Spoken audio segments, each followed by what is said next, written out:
Pokoknya di malam hari bangun melakukan ibadah itu namanya qiyamul lail.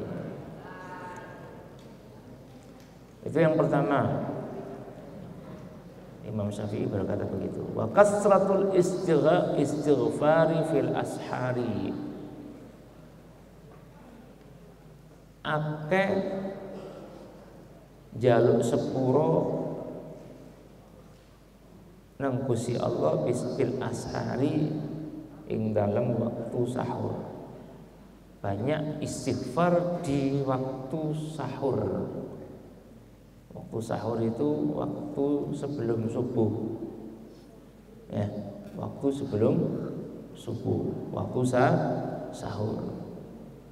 Jadi bisa kalau subuhnya jam 4:15, waktu sahur itu bisa mulai jam 3, waktu yang mendekati subuh. Itu waktu sahur. Istighfar di waktu tersebut menjadi penyebab datangnya rizki, gitu ya. Makanya kemudian santri itu tidak boleh takut tidak makan. Santri tidak boleh takut tidak makan, karena banyak kunci-kunci rizki, kunci-kunci yang bisa membuka rizki, ya. Di antaranya adalah istighfar di waktu sahur. Wa ta'ahudus shadaqati, dan memperhatikan sedekah. Memperhatikan sedekah. Memperhatikan itu ya sering-sering sedekah. Sedekah itu bisa mendatangkan rezeki, memancing datangnya rezeki. Makanya di dalam satu hadis disebutkan ma naqasa malun min shadaqatin bal yazdad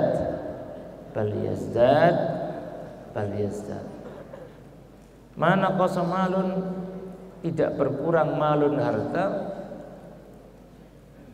ma naqasa malun min shadaqatin, gara-gara sedekah. Jadi harta itu tidak akan berkurang gara-gara sedekah, bal yazdad, bahkan bertambah. Ya. Jadi itu di antara hal-hal yang bisa mendatangkan rizki. Wa dzikru awwalan nahari wa akhirahu. Zikir wa dzikru lan zikir awalan nahari ing dalem kawitane awan. Kawitan awan berarti isu di pagi hari. Zikir-zikir di pagi hari yang merupakan zikir-zikir yang biasa dibaca oleh Rasul sallallahu alaihi wasallam. Azkarus sabah, zikir-zikir di waktu pagi. Kalau Al-Imam Al-Habib Abdullah bin Alawi Al-Haddad itu punya kumpulan zikir yang disebut dengan Al-Wirdul Latif. Biasanya dibaca di pagi hari, seperti asbahna wa asbahal mulku dan seterusnya. Nanti kalau sore amsayna wa amsal mulku dan seterusnya. Itu zikir-zikir pagi dan zikir-zikir sore. Gitu ya. Wa arba'atun utai petang perkara, 4 perkara iku tamna'u mencegah apa arba'ah ar-rizqa ing rizki, dan 4 perkara yang menghalangi datangnya rizki, menghalangi rizki. Jadi ada 4 perkara kata Imam Syafi'i bisa mendatangkan rezeki. 4 perkara yang lainnya bisa menghalangi datangnya rezeki. Apa itu? Naumus subhati, turu isu, tidur di waktu pagi, itu menjadi penghalang datangnya rezeki. Makanya orang itu kalau pagi ya habis subuh nggak usah tidur, ya nggak usah tidur, mengerjakan sesuatu yang perlu dikerjakan. Kalau di pondok ya mutolaah, ya ada sesuatu yang tidak benar, ada kotoran dibersihkan, disapu, cari kegiatan sendiri, cari kegiatan. Karena keberkahan umat Nabi Muhammad SAW itu di waktu pagi. Dalam satu riwayat burikat ummati fi bukuriha, umatku itu diberi keberkahan di waktu pagi. Orang kalau ke pasar ya harus pagi kalau kepingin cepat dapat rezeki. Ke pasar jam 12, pelanggannya mau beli, nanti kok tutup ini, ya tuh mestinya rencana beli ke tokonya dia belum buka, akhirnya beli ke tempat yang lainnya. Ngerti paham ya? Pagi itu waktu yang barokah. Ya. Kemudian wa qillatus sholati, sedikit sholat, malas sholatnya. Ya. Sholat wajibnya dilaksanakan, iya dilaksanakan. Cuman banyak yang sholat yang sunnah yang mestinya dia bisa melaksanakan tidak melaksanakan, rugi. Tapi minimal tidak meninggalkan sholat wajib. Ya, minimal tidak meninggalkan sholat wajib. Kalau kepingin dimudahkan oleh Allah urusan-urusannya, ya menambahi ketaatan yang sifatnya sunnah. Wal kasalu, malas itu bisa menghalangi rezeki. Disuruh kerja malas, sembarang barang disuruh mesti malas. Gengsi, apalagi ada gengsi. Tidak punya ijazah, tidak punya keahlian yang lainnya,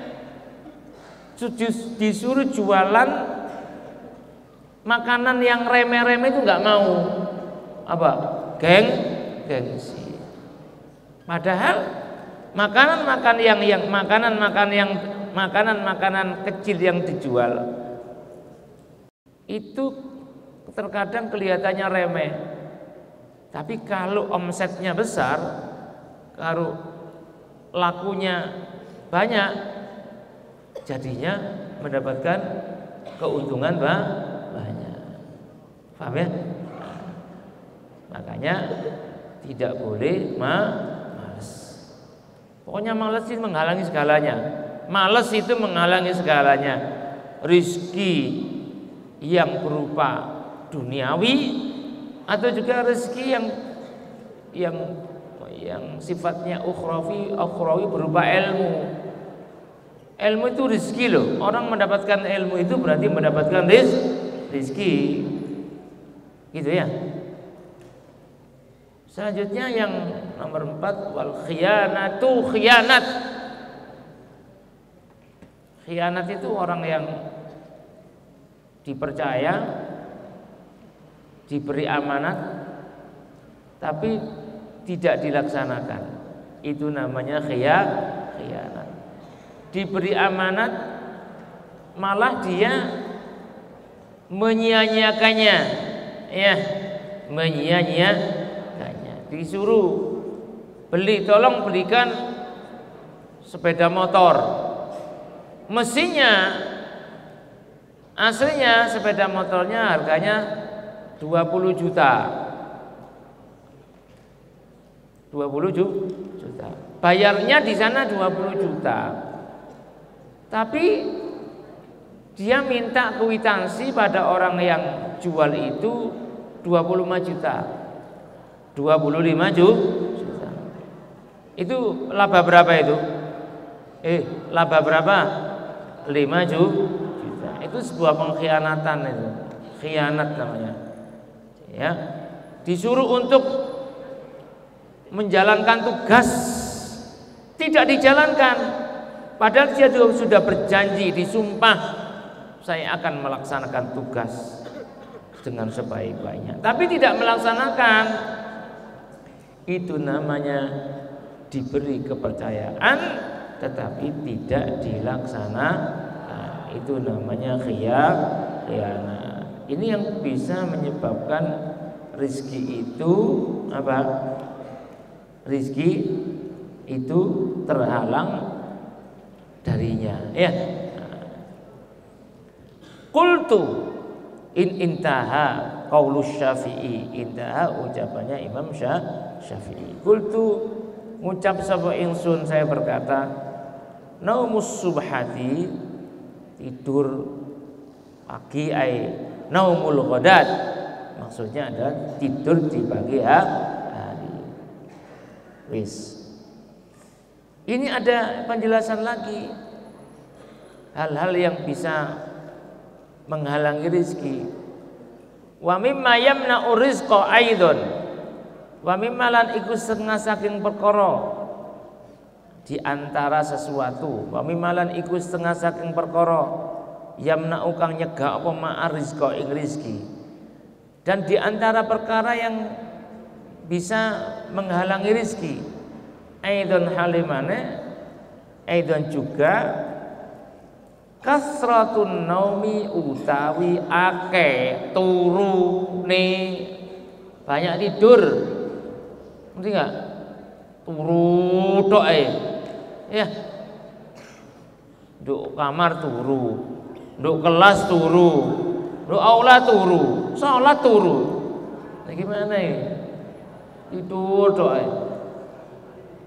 dengarkan, tidur itu penting, tapi harus pada tempat dan waktunya. Lagi, tidur itu adalah haknya mata untuk ditidurkan. Tidur kan istirahat ya. Mata itu punya hak untuk diistirahatkan. Mengistirahatkan mata berarti tidur. Tetapi harus sesuai dengan waktunya. Waktunya tidur enggak tidur, waktunya belajar tidur, enggak diwal-awale ya. Itu. Makanya jam 10 kalau sudah dibel itu harus tidur, enggak usah omongan. Paham ya?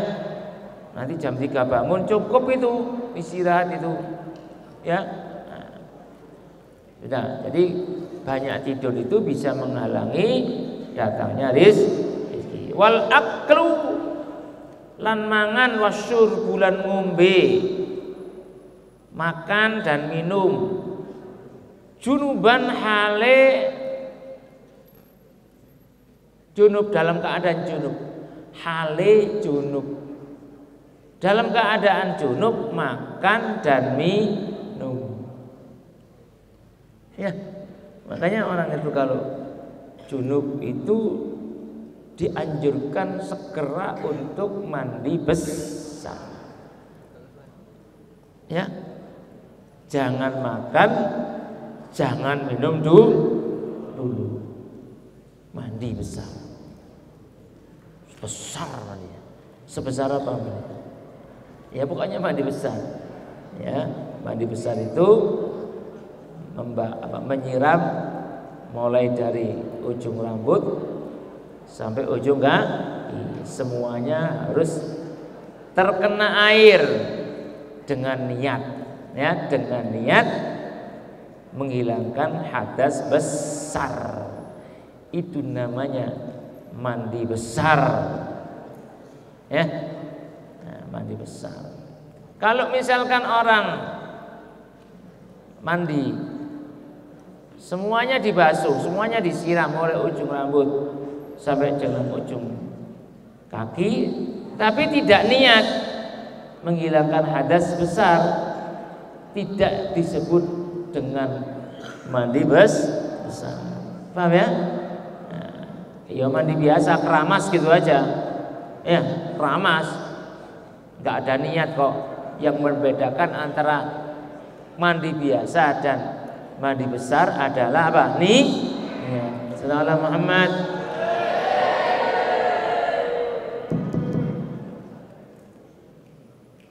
Yes. Itu yang nomor 3. Jadi banyak tidur, makan dan minum di waktu junub. Wa kansul baiti fil laili, menyapu rumah di waktu malam. Menyapu rumah di waktu malam. Lah tadi sore ngapain kok gak disapu? Ngerti ya? Sore-sore pulang di kok sapu. Ya. Sore-sore kok apa? Gak nyapu itu isu semuanya sudah nyapu, jadi enggak, sehingga malam itu tidak sampai nyapu kan itu. Itu katanya semacam itu. Ya, nyapu rumah di malam hari. Kemudian selanjutnya watarkul qumamati fil baiti, membiarkan ninggal sampah itu maksud membiarkan sampah fil baiti ing dalam omah, dalam rumah.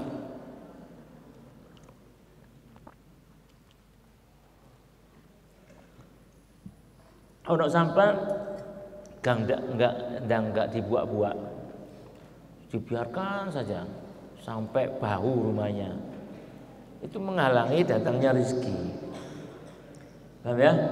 Menghalangi datangnya rezeki. Cepat-cepat dibuang kalau ada sampah di dalam rumah. Paham ya? Nah, makanya orang-orang dulu itu kalau sampah itu mesti ada di luar rumah. Itu. Nah, bagaimana kalau sekarang itu seperti sampah-sampah kering? Ya tetap saja nggak apa-apa, ditaruh dulu, dikumpulkan di tempat sampah itu, biasanya ada dalam rumah.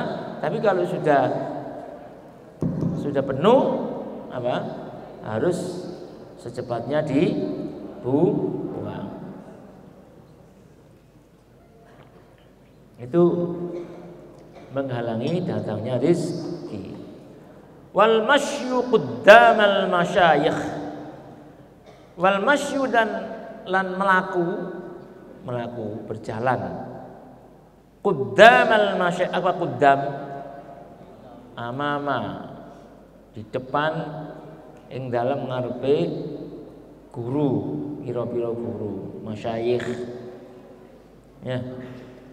Makanya ulama-ulama zaman dulu itu punya adab yang luar biasa tinggi kepada guru-gurunya, sehingga ilmunya manfaat.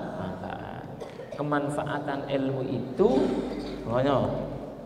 ilmu yang bermanfaat itu bukan karena banyaknya ilmu, tapi ilmu yang bermanfaat itu diantaranya adalah karena menghormati guru. Paham ya? Masyayikh, penghormatan kepada masyayikh itu menjadikan ilmu santri itu bermanfaat. Baik. Sudah. Wal khilalu bi kulli khashabatin. Wal khilalu lan selilit, tahu selilit? Tahu selilit enggak? Selilit. bikulli khasyabatin dengan kelawan saben-saben kayu. Khilal wal khilalu bikulli khasyabatin. Jadi kayu opo wae sampai kayune wong diambil gawe selilin. Ngerti enggak? Paham ya? Wal khilalu bikulli khasyabatin.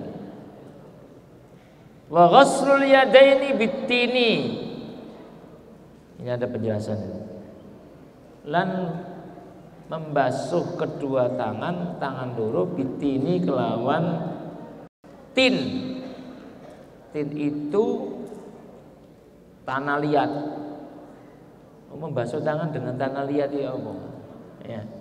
Membasuh tangan dengan tanah liat. Itu juga sama. Bisa menjadi penghalang mendapatkan rezeki. Wal julusu 'alal ataba. Duduk tahu duduk. Duduk 'alal ataba di atas tangga. Tangga itu tahu enggak? Kalau zaman dulu itu habis ada pintu kemudian ke bawah. Kalau kita keluar dari pintu rumah. Itu zaman dulu itu ada rumahnya yang lebih tinggi, itu ada tangganya.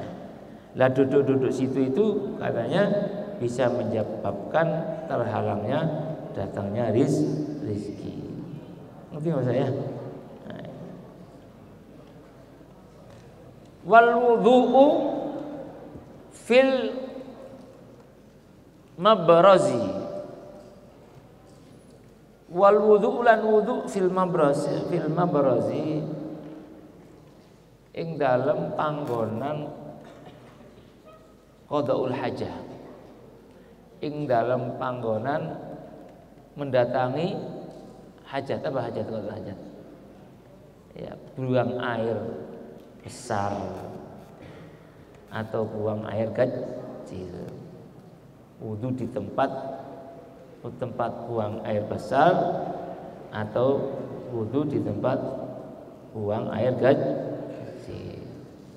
Ya, makanya wudhu itu ada tempatnya sendiri. Wudhu itu punya tempat sendiri.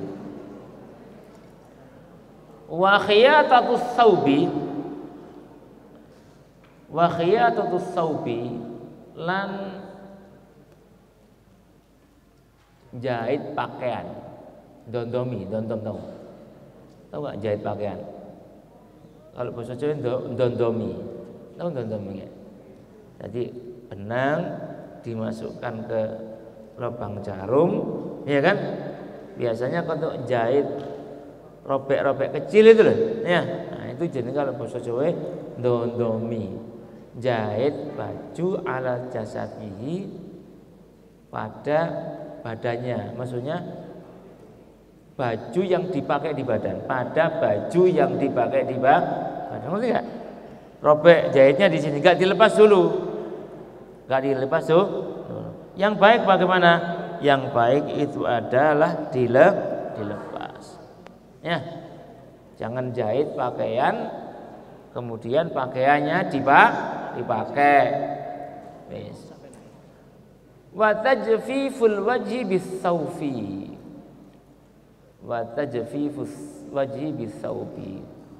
Mengeringkan apa? Mengeringkan wajah. Mengeringkan wajah. Tajfif. Bisaubi dengan pakaian. Ngerti? Habis apa namanya? Habis cuci muka gitu ya, cuci muka. Kemudian pakaiannya diginikan, diusap, mengeringkan wajah yang baru dibasuh itu ya dengan pakaiannya. Ya. Sudah. Selanjutnya apa saja ini? Watarku nasjil angkabut fil baiti. Lan membiarkan ninggal nasjil angkabut, rumahnya apa itu? Laba-laba itu apa itu? Tahu? Apa jaring laba-laba itu? spider. Membiarkan rumahnya laba-laba, membiarkan rumahnya laba-laba fil baiti di rumah. Ya. Itu kalau ada laba-laba itu, ada rumah laba-laba jangan dibiarkan. Ya. Kotor rumahnya, jangan kotor ya. Sudah. Fil baiti di dalam rumah. Wa tahawunu bis salati, lan teledor sembrono. Tahawunu ngentengno, tau ngentengno. Meremehkan juga bermakna ceroboh ya. Bisolati, dengan sholat. Jadi seenaknya sendiri sholat. Oh, masih jam berapa ini? Masih jam 2. Belum asar. Ntar dulu. Ya, menggampangkan gitu ya. Sampai kadang-kadang keluar dari waktunya nggak sholat akhirnya.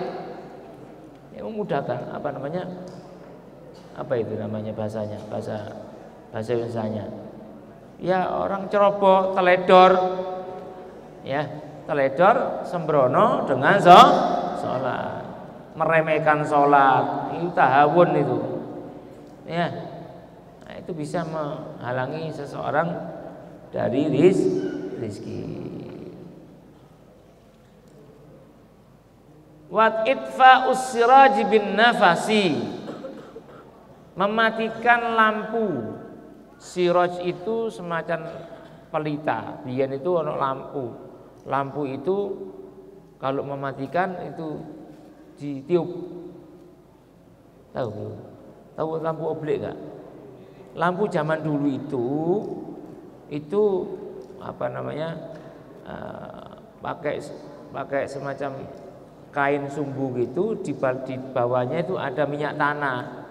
Nanti sama korek, ya dinyalakan pakai korek gitu, seset, ya. Ini ada semacam apa itu, kain sumbu, kalau bahasa Jawa sumbu, ya. Itu nanti nyalakannya nggak kayak gini sekarang enak cedet nyala. Dulu pakai api, nyalakan pakai api. Nah kalau mematikan itu biasanya tempat untuk mematikan dia diputer gini mati. Itu katanya di sini jangan dimatikan sama nafas, binafasi. Nah, binafasi dengan nafas. Ya. Sudah. Wa tarkud du'ai lil abawaini, ninggal donga, ninggal doa, meninggalkan doa lil abawaini untuk kedua orang tua. Itu bisa menghalangi datangnya rezeki. Bahkan rezeki itu bisa terputus. Makanya sebagai seorang anak tidak boleh berhenti setiap hari untuk mendoakan kedua orang tua, terutama habis gimana doanya? Rabbi firli wali walidayya warhamhuma kama rabbayani shaghira. Tidak boleh tidak, itu harus itu.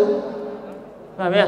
Kalau kepingin rezekinya tidak terputus, atau kalau kepingin rezekinya lancar, digerojok, disiram sama Allah Subhanahu wa taala dengan rezeki yang banyak, jangan pernah meninggalkan doa untuk kedua orang tua. Wajib, harus itu. Rabbi firli wa liwalidayya warhamhuma kama rabbayani shaghira. Sekali itu tidak apa-apa. Tapi tiap hari 5 waktu habis sholat itu harus itu. Ya, kullu dzalika yurisul faqra. Kullu dzalika utawi sakabehane mengkono-mengkono. Ya. Kasratun naum dan seterusnya tadi ya. Semuanya itu, kullu dzalika, semuanya itu iku yurisu, nyebabno, nyebabaken apa kullu dzalika al-faqra ing kefakiran, ya, al-faqra ing kefakiran. Urifa dzalika bil athar.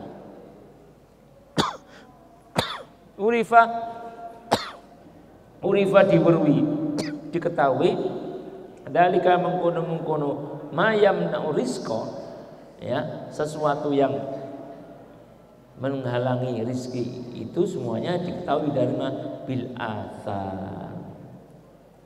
Bil athar, dari athar. Athar itu bisa jadi ucapannya para sahabat. Bil athar. Dzakara dzalika Nasiruddin At-Tusi. Dzakara menyebut atau menjelaskan. Dzalika demikian itu. Apa demikian itu? Ma yamna'ur rizqa tadi. Nasiruddin At-Tusi, yaitu Nasiruddin At-Tusi. Nama lengkapnya adalah Abu Ja'far Nasiruddin Muhammad ibn Al-Hasan At-Tusi. Nama lengkapnya. Di mana beliau sebutkan itu fi Kitabi Adabil Muta'allimin, ya, di dalam kitab Adabul Muta'allimin. Inilah hal-hal yang perlu diketahui oleh kalian semuanya agar dalam hidup kita itu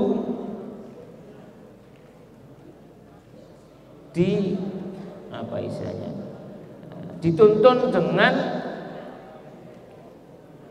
kalamul ulama, ya. Hidup kita dituntun oleh nasihat-nasihat para ulama, ya, terkhusus dalam dalam kehidupan sehari-hari kalau sudah besar, ya. Hal-hal tersebut perlu diperhatikan. Di samping kita menjalankan ketaatan kepada Allah Subhanahu wa taala, ada banyak hal juga yang harus kita lakukan sesuai dengan nasihat para ulama. Wallahu a'lam bishawab. Kita akan pindah ke kitab satunya. Bismillahirrahmanirrahim. Alhamdulillahirabbil alamin wassalatu wassalamu ala asyrafil anbiya'i wal mursalin sayyidina maulana Muhammadin wa ala alihi wa sahbihi ajma'in. Qala Syekhul Mu'allif Al-Habib Zain bin Ibrahim Ibn Sumit hafizahullah wa nafa'ana bihi wa bi ulumihi fid dharaini. Pembicaraan dari atau pembahasan dari pengajian yang lalu, seminggu yang lalu, masih berkisar pada hak Allah atas hamba, ya, hak Allah atas hamba. Hak Allah atas hamba itu bahwa Allah itu punya hak untuk disembah, gitu ya.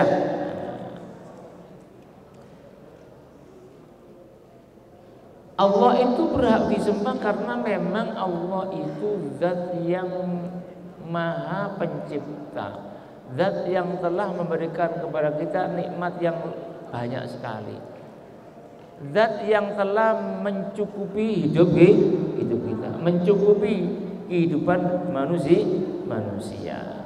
Paham ya? Dan Allah memberikan kenikmatan kepada makhluknya itu tidak terhingga, tidak terhitung. Paham ya? Demikian juga Allah memberikan nikmat kepada kita bahwa kita hidup di akhir zaman diberi daya untuk beriman kepada Allah, beriman kepada Rasulullah sallallahu alaihi wasallam. Ya. Maka bersyukur itu diungkapkan dengan ibadah. Paham ya? Syukur itu diungkapkan dengan ibadah. Dan ibadah itu merupakan hak Allah atas hambanya. Loh, kalau kita itu mau mensyukuri nikmat Allah, seandainya kita disuruh sujud sepanjang Allah menciptakan kita, itu belum mampu untuk memenuhi apa? Memenuhi hak Allah sebetulnya. Dengarnya, paham? Dengar kan? Nikmat Allah yang besar ini, yang sangat banyak ini, kalau seandainya kita apa? Nikmat Allah yang besar ini kita bayar dengan rasa syukur kepada Allah selama hidup kita suruh sujud, itu belum memenuhi hak Allah. Ngerti gak? Ya. Karena anugerah Allah yang sangat besar. Falau sajadal abdu. Terusnya. Falau sajada mongko lamun sujud sapa al abdu kawula. Maka jika seorang hamba sujud limaulahu kepada Tuhannya, maring pangerane al abad alal jamri, di atas bara api, seandainya sujud, bayang, seandainya seorang hamba sujud di atas bara api, mundu khuliqat di dunia, mundu khuliqat, sejak khuliqat diciptakan, apa ad-dunya, dunia, mundu khuliqat, sejak diciptakannya dunia, ila antafna, sampai musnah dunia itu, sampai dunia musnah, sejak diciptakannya dunia sampai dunia musnah. Musnah itu berarti apa? Kiamat. Seandainya seorang hamba diperintahkan untuk sujud, atau dia sujud sejak diciptakannya ya dunia ini, sampai dunia fana, sampai dunia itu hancur, lebur, kiamat maksudnya ya, lam yakdi mongko belum melaksanakan, lam yakdi mongko turun belum melaksanakan sepenuhnya sapa hamba, sapa abdun, haqqa ni'matil Islam, ing hae kenikmatan Islam. Nah, untuk kenikmatan Islam saja kita bisa menjadi muslim itu, seandainya kenikmatan Islam itu ya, kenikmatan Islam itu kita apa namanya, kita apa istilahnya,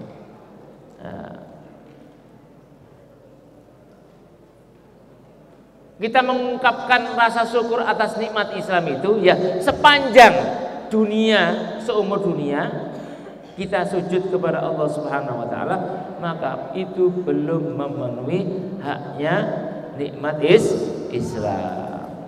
Gitu ya. Allati manallahu biya alaihi, allati manna, yang mana awe anugerah, yang Allah memberi anugerah biya dengan nikmatul Islam, alaihi ing atase abad, alaihi kepada abad. Jadi seorang hamba tidak mampu untuk membalas ya, membalas nikmat yang Allah berikan kepadanya sepanjang umur dunia. Ya, tidak bisa membalas nikmat Allah Subhanahu wa taala. Ya. Ad-diniyah, rupane nikmat wal iman ya. Wal iman lan nikmat iman, wal iman lan nikmat iman, alladzi hadahu lahu, alladzi hadahu, yang Allah memberikan hidayah, ada kang apa hidayah sapa Allah, Allah ing man lahu maring abad, lahu kepada abad. Itu mahal sekali itu iman dan Islam itu ya, tidak terbalaskan dengan apapun. Wa habbabahu ilaihi, wa habbabalan dadaaken cinta ya sapa Allah hu ing iman ilahi maring abad.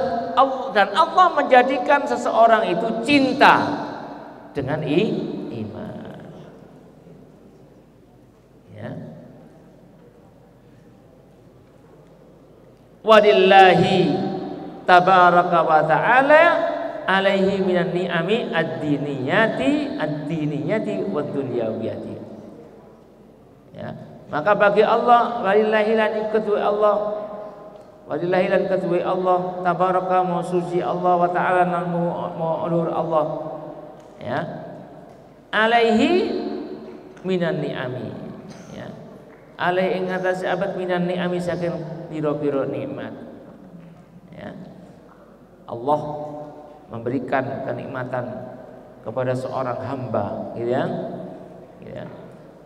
Ad-diniyati wa dunyawiyati, baik nikmat diniyah, ya, nikmat diniyah itu masuk akhirat, wa dunyawiyah dan duniawi, ya.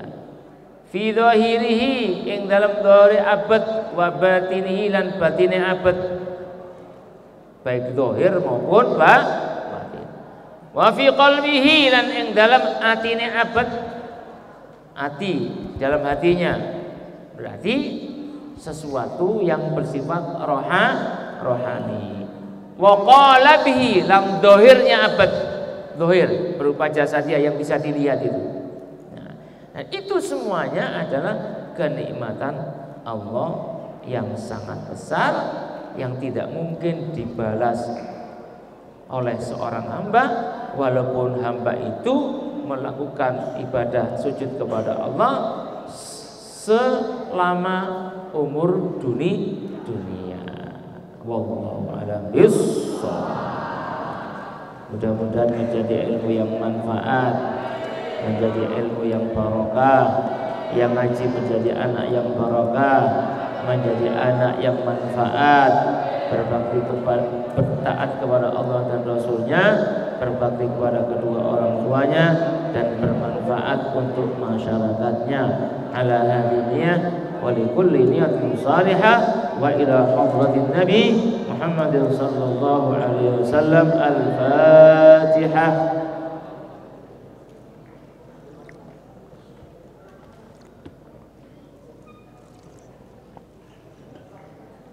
Bismillahirrahmanirrahim. Alhamdulillahirabbil alamin. Allahumma shalli wa sallim ala sayyidina Muhammad wa ala ali sayyidina Muhammad. Allahumma fa'na bima 'allamtana, Allahumma fa'na bima 'allamtana, Allahumma fa'na bima 'allamtana wa 'allimna alladhi yanfa'una. Rabbana taqabbal minna innaka antas samiul 'alim wa tub 'alaina innaka antat tawwabur rahim. Rabbana atina fid dunya hasanah wa fil akhirati hasanah wa qina 'adzaban nar. Wa sallallahu alaihi wasallam Muhammadin wa ala alihi wasallam. Walhamdulillahi rabbil alamin. Subhanakallahumma wa bihamdika asyhadu an la ilaha illa anta astaghfiruka wa atubu ilaik. Subhanakallahumma wa bihamdika asyhadu an la ilaha illa anta astaghfiruka wa atubu ilaik. Subhanakallahumma wa bihamdika asyhadu an la ilaha illa anta astaghfiruka wa atubu ilaik. Assalamualaikum warahmatullahi wabarakatuh. Ada yang muadzin.